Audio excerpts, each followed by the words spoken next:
Hey guys, we're gonna do an oil change for you today on this 2008 Chevy Suburban with a 5.3 liter. We're gonna pull our dipstick out, boom, take our oil cap off, boom, and lift her in the air. Always be safe lifting your vehicle. Use jack stands and stuff. This is tall enough you could do it without jacking it up, but we're gonna lift it up. All right, friends, come up underneath the vehicle with me. We got our oil drain pan. We got our 15 millimeter ratchet, a socket and 3/8 ratchet. We took the drain plug out. It was 15 millimeter. The drain plug's right here. You can see the oil dripping into the pan. Our oil filter is right here. Looks like part number VO-88 for Valvoline. And this metal piece is an oil filter wrench. Snaps onto that oil filter and helps us take it off. So we're gonna take that oil filter off and put a new one on. And we're gonna be using a Napa brand filter. Those oil filters are cradled up into that oil pan. And so, yeah, it just really helps to have one of those adapters. Makes the job easy, only costs a couple dollars. I got a whole set. We're gonna use a Pro Select Napa 27060.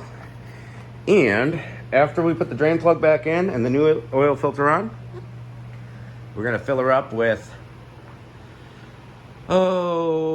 6 quarts of 5W30. This one's getting kind of old. We're gonna throw a little bit of Lucas oil stabilizer in there. These have a lot of oil pressure problems for the people that don't change their oil frequent enough. It's gonna help. All right, let's get that oil filter off. You guys wanna watch me do it?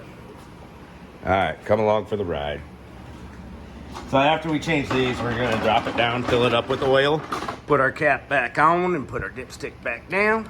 Double check the oil after running it or whatever you wanna do. There we go. So we're gonna hook our ratchet onto this oil filter adapter. And we're gonna take this bad boy off.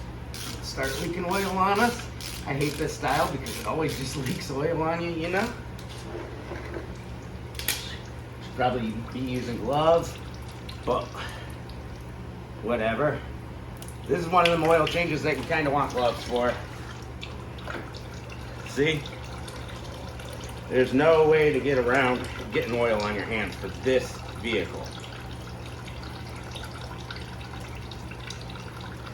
Ugh. All right, let's grab our new float filter and twist it on. Almost always you're gonna put your oil filters on by hand, no tools. This one, it's hard to get a grip on up in there, being buried into the oil pan. So, always double check that your gasket came off with your filter. See, the gasket didn't come off? Always double check that. It will leak like crazy if you don't pull that old filter off, or seal off. Let's wipe down our oil filter housing. Pop this filter up in there, this bad boy. Should spin on like butter. Do not cross thread. All right, my hands are so slippery that I cannot tighten that up to what it needs to be tightened to, up in that tight quarters. I'm gonna grab my oil filter adapter and clean it off just a little. Clean my hands up a little. And you don't want to over tighten your oil filters. Make sure it's seated on there all the way. It's a little more slippery now. And we're gonna just go ahead and tighten it the rest of the way.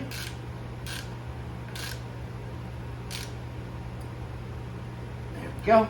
Not too tight. Usually you spin it on all the way till it stops and then give it a quarter of a turn by hand.